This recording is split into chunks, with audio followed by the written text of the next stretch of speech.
영상을 시청 및 청취해주시는 모든 분들 안녕하십니까? 오늘은 여러분 지금 화면에 보이시는 것처럼 로마서로 본 신앙의 본질이라는 제목의 책에 관한 아주 짧은 서평입니다.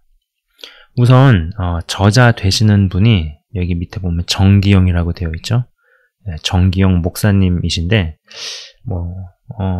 다는 모르겠지만 잘 가고 계신 분이라는 생각이고, 또 이제 죄에 대해서, 거룩에 대해서, 또 영적인 이야기들도 상당히 깊게 풀어내신다는 생각입니다. 한 가지 저에게 힘든 부분은 영상들을 저도 좀 보려고 했는데 이분의 사투리를 잘 알아듣기 힘들어서 설교 영상을 시청하다가 못 보겠다 하고 안 본 적이 있습니다. 네, 그 이후로도 안 본 것 같아요. 잘 알아듣지 못하겠어요.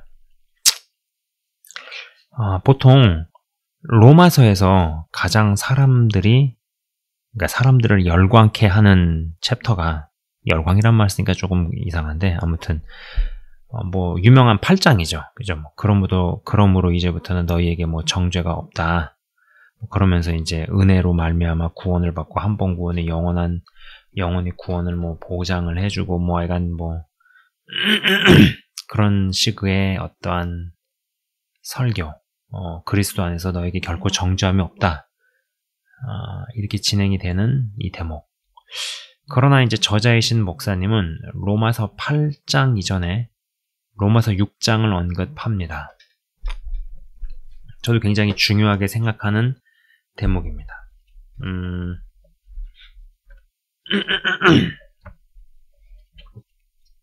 제가 로마서 6장 16절을 읽어드리겠습니다. 너희 자신을 종으로 들여 누구에게 순종하든지 그 순종함을 받는 자의 종이 되는 줄을 너희가 알지 못하느냐. 혹은 죄의 종으로 사망에 이르고 혹은 순종의 종으로 의에 이르느니라. 그리고 이 책에서 이야기한 대목들 중에요, 인상적인 부분은 인간이 사용하는 의지와 어떤 결정입니다. 네. 저도 영상에서 오랫동안 반복적으로 이야기해 왔지만요, 여러분, 우리에게 하나님께서 분명히 이 자유의지라는 걸 주셨습니다. 네. 저는 이 자유의지를 어떻게 쓰느냐에 따라서 신앙의 품격이 결정된다라고 여러 차례에 걸쳐서 말씀을 드렸죠. 이 자유의지. 하나님께서 우리에게 어떤 생각을 주시고 깨닫게 하시고 어떤 마음을 먹게 하실 때, 그리고 이제 결단을 해가지고 움직이는 거. 여러분, 사단이 이제 가장 유명한 어떤 예화가 있잖아요. 내 머리 위로 새가 날아다니는 건 어쩔 수 없다. 근데 이 새가 내 머리 위에 와서 둥지를 틀고 알을 까고 하려고 할 때는 내가 손을 들어서 털어내야 되죠. 그죠? 어떤 죄에 대한 이런 부분들도 그렇습니다. 그리고 어떤 주 안에서 의를 행하고, 그리고 어떤 열매를 맺기 위해서 씨를 뿌리고 하는 이런 부분들, 하나님이 해주시는 영역과 또 내가 해야 하는 영역, 이것이 잘 콜래버레이션, 잘 협력을 이루어가지고 일들이 되어질 때 어떤 사람들은 믿는 자로서 여러 영역에서 다방면에서 풍성한 삶이 따라오기도 합니다. 그러나 어떤 사람들은 믿는다고 하지만 무언가 어려운, 무언가 눌림이 많은 그런 쪽으로 가기도 하죠. 아무튼 간에 인간이 사용하는 어떤 의지, 자유의지, 생각이나 마음, 그리고 하나님께서 무언가를 이렇게 알게 하시고 생각나게 하시고 어떤 마음이 들 때 어떻게 하면 결단을 하고 순종을 해서 움직이느냐, 이런 부분이 굉장히 중요하다라는 것입니다. 이러한 것들까지도 하나님께서 그냥 다 알아서 오토매틱으로 해주실 것이다. 굉장히 곤란한 생각입니다. 성경은 그것을 지지하지 않는다라는 것이죠. 여기에 관련된 해당 대목을요, 제가 읽어드리도록 하겠습니다. 한번 잘 들어보십시오. 죄를 좋아한다면 결코 죄의 정욕과 욕심은 죽지 않을 겁니다. 죄가 죽지 않는 신앙은 그저 보여지는 행위나 의식에만 의미를 두는 하나의 종교에 불과할 수 있습니다. 우리 신앙은 죄를 죽이는 것으로 드러나야 합니다. 죄가 죽어지는 모습이 보여야 정상입니다. 그 다음에 아까 이제 로마서 6장 16절 다시 한번 또 읽어드리겠습니다. 너희 자신을 종으로 들여 누구에게 순종하든지 그 순종함을 받는 자의 종이 되는 줄을 너희가 알지 못하느냐. 혹은 죄의 종으로 사망에 이르고 혹은 순종의 종으로 의에 이르느니라. 그죠? 여러분 아시는 것처럼 우리 안에서는 항상 육의 소욕과 영의 소욕이 항상 싸웁니다. 거듭나고 나서 이 싸움은 주님이 이 땅에 오시든지 아니면 죽어서 천국을 가든지 둘 중에 하나가 될 때까지 그 전까지 끝까지 싸우죠. 그렇기 때문에 우리는 영의 소욕을 따라 살고 또 그리고 내가 육을 입고 있다라는 사실을 무시하거나 간과해서도 안 됩니다. 여러분이 영적으로 건강해지고 믿음이 더욱더 자라난다고 하더라도 육신의 소욕은 끝까지 존재합니다. 그죠? 네. 잠을 안 자면 졸리고요. 먹지 않으면 배고프고요. 더 좋은 것을 취하고 싶고 좋은 데 가고 싶고 좋은 데서 살고 싶고 그러한 육의 소욕, 이생의 자랑, 안목의 정욕 이런 것들이 있습니다. 없어지지 않아요. 여러분 신앙이 좋아진다고 해서 우리의 내적 사단마귀가 그냥 물러가는 것이 아니고 육체의 소욕이 그냥 없어지는 게 아닙니다. 그렇죠?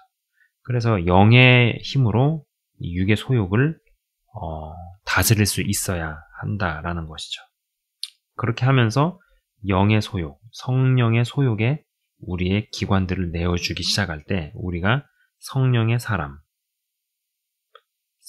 사람으로 되어간다라는 것이고 성령님을 주인으로 모시고 사는 종이 된다라는 겁니다. 여기에서 이 과정에서 얼마나 많은 영적인 싸움과 전쟁과 부딪힘이 있습니까? 그렇기 때문에 내가 거듭났다라고 하는데 내 안에서의 싸움이 너무 많다. 갈등과 부딪힘이 많다. 기뻐할 일이죠. 지극히 정상입니다. 우리 안에서 이 싸움은 계속적으로 진행이 되죠. 거듭났다고 하지만 그러한 싸움이 없다? 내 안에서 그러한 부딪힘, 영의 소욕과 육의 소욕의 갈등과 번민과 부딪힘이 없다. 그거는 의심해 봐야 됩니다. 내가 정말 구원받은 자녀인지 내가 정말 거듭나긴 한 건지 기본부터 다시 생각해 봐야 된다는 거죠. 자, 아무튼 이 말씀에 대한 얘기가 이렇고 그 다음에 이제 대목을 조금 쭉 읽어 드리도록 하겠습니다. 한번 잘 들어보십시오. 이 말씀이 아까 이제 로마서 6장 16절 말씀입니다. 이 말씀이 특히 중요한 것은 우리가 선택할 수 있다는 것입니다. 내가 선택하여 어디에 나를 드릴 것인가를 결정해야 합니다. 구원은 선택으로 이루어가는 것입니다. 축복과 저주도 그 선택으로 결정됩니다. 천국과 지옥도 스스로의 선택으로 말미암아 결정이 됩니다. 이 구원의 방법을 알고 있어도 자기 자신이 죄를 좋아해서 죄를 선택한다면 더 이상 구원받을 방법이 없습니다. 죄를 좋아하면 죄의 종이 되고 반드시 사망에 이를 수밖에 없습니다. 말이 쉽지 실제로 사망에 이른다고 생각해 보십시오. 단순히 죽는 정도가 아닙니다. 만약 죽어서 모든 것이 끝이 난다면 얼마나 좋겠습니까? 그러나 절대 그렇지가 않습니다. 사람이 죽는 것은 정한이지요. 죽으면 반드시 심판이 있습니다. 만약 심판을 받게 된다면 지옥불에서 영원히 고통을 받게 될 것입니다. 추운 겨울에 난로에다 불을 피우면 나타나는 현상이 있습니다. 통나무를 넣어 불에 달구면 단단하고 굵은 통나무들이 쩍쩍 갈라지는 것을 볼 수가 있습니다. 때로는 타다닥 소리를 크게 내면서 나무 속 깊이 불에 타들어가는데 그것을 볼 때면 섬뜩할 때가 있습니다. 근데 지옥의 불은 어떠하겠습니까? 이런 불 속에서 영원히 고통당해야 한다고 생각하면 얼마나 끔찍합니까? 자, 봅시다. 로마서 3장에서 값없이 의롭다함을 받았습니다. 그리고 세례받음으로 죄에서 벗어나 법 아래 있지 않고 은혜 가운데 있게 되었습니다. 이런 은혜 가운데 있음에도 불구하고 자신을 죄의 종으로 내어주게 되면 반드시 사망에 이릅니다. 그러나 자신을 순종의 종으로 의에게 드리면 영생에 이르게 되는 것입니다. 누구에게 순종하든지 그 순종함을 받는 자의 종이 되는 것을 필히 아셔야 합니다. 이 결정은 하나님이 강권하시는 것이 아닙니다. 자신이 결정하는 것입니다. 자유의지를 주셨기 때문입니다. 그 의지를 발동시켜서 결정해야 합니다. 의지를 발동시켜서 결정하면 성령님이 우리 속사람을 능력으로 강건하게 하실 것입니다. 자, 여러분 제가 이 대목 한번 다시 읽도록 하겠습니다. 누구에게 순종하든지 그 순종함을 받는 자의 종이 되는 것을 필히 아셔야 합니다. 이 결정은 하나님이 강권하시는 것이 아닙니다.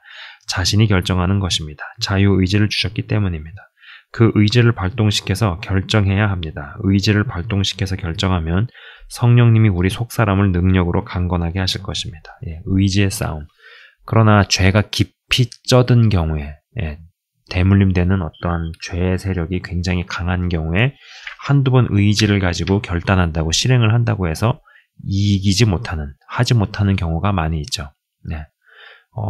그래도 그 싸움을 해야 한다라는 겁니다. 네. 전투에서 지더라도 전쟁에서 이길 생각을 해야 하죠. 예. 한 번에 끊어지면 얼마나 좋겠어요. 죄의 문제가 그렇게 간단하지 않다라고 저는 영상에서 오래전부터 여러 차례에 걸쳐서 이야기해 왔습니다. 그리고 질 때 지더라도 그런 저항이나 어떠한 의지를 발동시켜서 저항을 해보다가 지는 것과 그냥 내주는 것과 이것이 이 두 케이스가 점점점 시간이 지날수록 어떠한 차이가 벌어진다라는 것이죠. 예, 저의 경험이기도 합니다. 자, 에베소서 3장 16절에서 17절 그 영광의 풍성을 따라 그의 성령으로 말미암아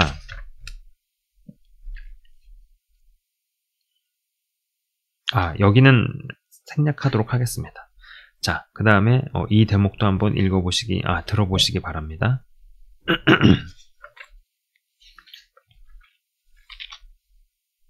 여러분이 죄를 짓는다면 그것은 자신이 결정했기 때문입니다. 죄를 짓지 않는 것은 결코 쉽지는 않습니다.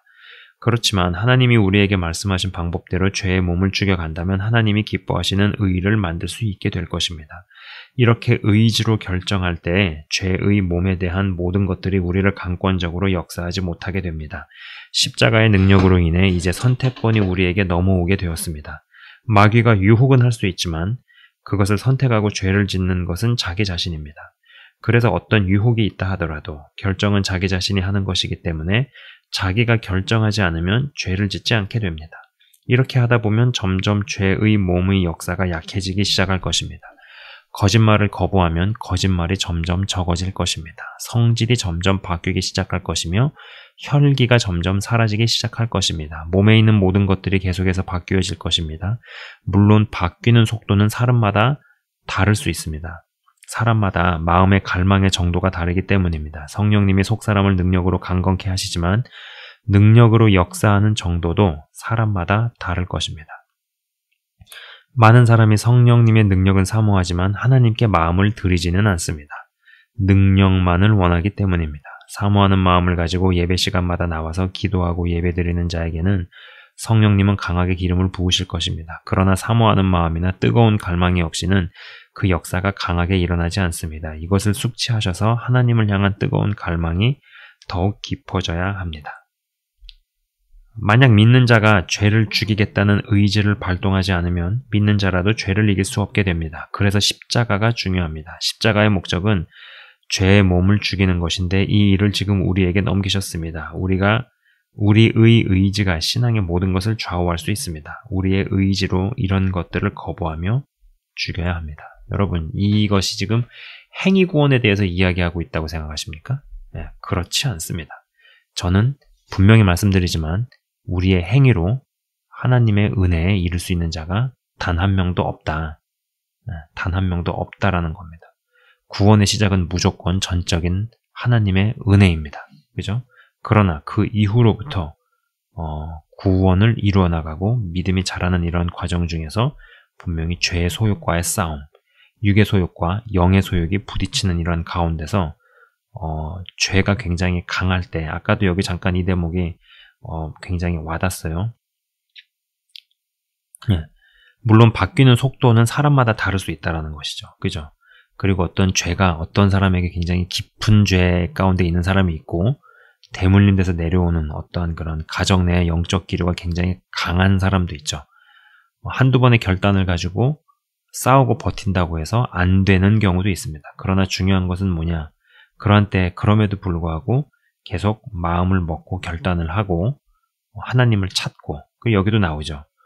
여기 이 저자이신 정경 목사님도 이렇게 쓰셨는데 사람마다 마음의 갈망의 정도가 다르다. 그런 것은 아마 어떠한 사람은 더 결단을 해서 끝까지 버티고 아주 강하게 싸우고 이런 어떤 마음의 원함과 갈망에 따라서 역사가 나타나는 정도가 다르다. 이렇게 이야기를 하고 있습니다. 이런 부분이 굉장히 중요합니다. 여러분, 신앙에서 분명히 내가 해야 하는 역할을 하나님께서 다 대신해 주실 것이다 라고 생각하지 마십시오. 그렇지 않습니다. 네. 내가 발걸음을 뛸 때 하나님께서 요단강을 열어주시고 내가 어떠한 결정을 할 때 하나님께서 그것에 맞추어서 길을 열어주시거나 문을 여시는 경우가 굉장히 많다라는 것이죠. 은혜 구원만을 이야기하고 하는 사람들은 무언가가 다 이게 운명적으로 오토매틱같이 다 되어 있다라는 사고방식이 좀 많지 않나 그런 생각을 해보게 됩니다. 그러나 지금 이런 부분들을 읽어볼 때 이 목사님께서 갖고 계신 어떤 신앙관, 신학적 시각이 분명해지죠. 네. 저도 이러한 맥락에서 많이 말씀을 드린 것 같습니다. 여러분은 어떤 생각이 드십니까? 그리고 또 이제 이 책에서는 또한 거룩에 대해서 그리고 영이 혼과 분리가 되면 분리가 되는 만큼 영적인 능력이 나온다고 이야기하는 대목도 있습니다. 이 대목도 한번 들어보셨으면 좋겠습니다. 제가 읽어드리도록 하겠습니다.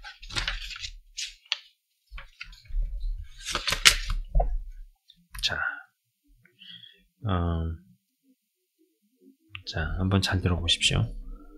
말씀을 받게 되면 이렇게 속에서 영과 혼이 분별되며 갈라져야 합니다. 영과 혼이 갈라지면 이 갈라진 만큼 영의 역사가 있게 됩니다. 사람마다 영과 혼이 얼마나 갈라졌는가에 따라 영적 감각이 달라지고 영적 수준이 달라지게 되는 것입니다. 그래서 말씀을 받을 때마다 계속 영과 혼이 갈라져야 합니다. 그러면서 우리의 마음이 어떠한지, 우리의 생각이 어떠한지 말씀의 빛으로 조명을 받아서 점점 영적 성향이 깊어지게 만들어야 합니다. 이렇게 성령님을 쫓아 행하기 위해서는 기본적으로 영에 대한 민감함이 있어야 합니다. 우리의 영과 혼이 갈라지면 갈라진 만큼 영에 대한 민감함을 갖게 됩니다. 앞서 말씀드렸던 과정을 통해 영의 감각이 민감하게 되면 성령님의 인도하심을 알게 되고 따라갈 수 있게 됩니다. 이 모든 것들이 하나님의 말씀을 통해서 오는 역사입니다. 그런데 문제는 목회자들이 영과 혼을 갈라놓을 수 있는 말씀을 전하지 않습니다. 만약 영과 혼을 갈라놓지 못하면 어떤 현상이 생기겠습니까? 믿는 자들이 은혜를 받고 기도를 하면 하나님의 임재가 충만해질 수 있습니다. 그 상태에서 세상으로 돌아가면 환경 속에서 여러 가지 일들을 통해 마음이 상해집니다. 영은 하나님의 임재를 경험했지만 혼은 세상 속에서 슬픔과 혈기와 분노로 하나님의 임재가 사라지게 됩니다. 예배 가운데 아무리 깊은 임재를 경험했어도 교회를 나가면 그 임재가 다 사라져버립니다. 이것이 바로 영과 혼이 갈라지게 않았기 때문에 오는 현상입니다. 자, 여러분 어떤 생각이 드십니까? 상당히 일리가 있는 이야기를 하고 계시죠? 조금은 다른 접근법이지만 어떤 영역에 대해서도 이야기한다는 생각입니다. 저는 영역의 진짜 정의는 마음대로 생각대로 행하지 않을 수 있는 제어력이라는 말을 하는데 영과 혼이 갈라지는 것이 크면 클수록 진리의 말씀과 성령의 능력으로 인해 그리 되어지면 될수록 마음과 생각대로 행하지 않고 비로소 성령의 능력과 생각으로 행할 수 있지 않겠는가 싶은 것이죠. 여러분 한번 읽어볼 만한 책이고 이 목사님도 영적 세계를 상당히 깊이 알고 계신 분이라는 생각입니다. 아까도 말씀드렸지만 저도 이분 영상을 좀 시청해 보려 했는데 경남 지역 사투리를 못 알아듣겠어서 포기했었습니다. 사투리에 문제 없으신 해당 지역 분들에게는 도움이 되리라 생각합니다. 저는 그랬지만은 그쪽 일대 창원, 경남, 마산, 밀양, 부산 이쪽 분들에게는 문제 없지 않겠나 싶네요. 한 가지 더 하자면요. 로마서는 또 이제 유대인과 이방인의 구원에 대해서도 이야기를 합니다. 그죠? 유대인들의 눈이 가려져서 그 덕분에 복음이 이방인에게도 가게 되었고 이방인의 수가 차기까지 유대인들의 눈이 가려져 있다가 그들이 여호와 하나님을 찾고 부르고 경배하며 예배하며 이런 모습들에 시기와 질투를 느끼게 되어서 드디어 이제 눈이 떠지고 유대인들로, 이스라엘로 복음이 정말로 막 미친 듯이 편만하게 되고 뭐 이런 이야기, 그런 부분에 대한 이야기가 나오죠. 바울 사도도 그것을 신비라 표현을 했는데, 제가 이제 오늘 짧게 이야기한 이 책은, 이 서평, 이 책은 그 부분에 대해서는 이야기하지 않습니다. 진리로 인해 영과 혼이 갈라지고 분리된 성령의 사람들이 유대인과 이방인의 구원의 영역에까지 눈을 떠서 나아갈 수 있으면 좋겠다는 생각입니다. 좀 이상적인 생각을 해보게 된다라는 것이죠. 여러분, 제 채널, 제가 이제 실시간 기도회를 1년 4개월, 1년 6개월 이상 해오고 있고요. 그리고 이제 또 토요일에 실시간 대화 및 채팅, 그런 방송을 또 하나 시작을 했습니다. 아직 포맷이나 형태를 잡아가고 있는 중인데요. 근데 이제 그런 걸 해보면서 실제로 교류를 하고 대화를 하고 말씀을 드리고 올라오는 글들을 읽으면서 참 믿음의 수준이 천차만별이고 다르지만은 특별히 몇몇 분들은 굉장히 심한 센 영적 전쟁을 경험을 하고 계십니다. 이제 그러한 가운데서 여러분, 하나님께서 일하시지만 우리의 대적도 일한다라는 것을 잊지 않으셨으면 좋겠습니다. 그리고 내가 해야 되는 것은 내가 해야 한다라는 것이죠. 하나님께서 마음 주시고 깨닫게 하시고 생각을 주셨을 때 결단하시고 순종하시는 것은 여러분의 몫이고 우리의 몫입니다. 우리가 해야 할 부분입니다. 그러한 가운데서 한 번에, 뭐 두 번 만에 어떤 고질적으로 반복되는 습관적인 죄된 행동, 죄악, 하나님께서 기뻐하지 않으시는 이라는 부분들을 한두 번 만에 끊어내지 못했다고 해서 절망하지 마십시오. 이 죄의 문제가 간단하지 않습니다. 깊디 깊은 뿌리가 강력한 이런 죄, 심기어진 죄, 이런 것들은 한두 번에 그렇게 쉽게 끊어지지 않습니다. 그러나 중요한 것은 저도 옛날에 방송에서 여러 차례 걸쳐서 말씀을 드렸지만은 결단을 하고 마음을 먹고 싸우다가 넘어지는 것과 나는 옛날부터 그냥 그래 왔으니까는 뭐 하나님께서는 아시겠지. 인간은 연약해서 죄를 지을 수밖에 없어. 넘어져도 하나님께서는 날 다 이해하시고 사랑하실 거야. 물론 그 부분이 반은 맞지만 또 틀리는 이야기입니다. 그것만 이야기하다가 보면은 사람을 잘못된 길로 이끌 수 있다라는 것이죠. 넘어질 때 넘어지더라도 싸우다가 넘어지는 것과 그냥 나는 그래 왔으니까 하면서 자포자기 하듯이 내주는 것과 이것이 점점 쌓여갈수록 어떠한 차이가 발생하기 시작한다라는 것입니다. 그렇죠.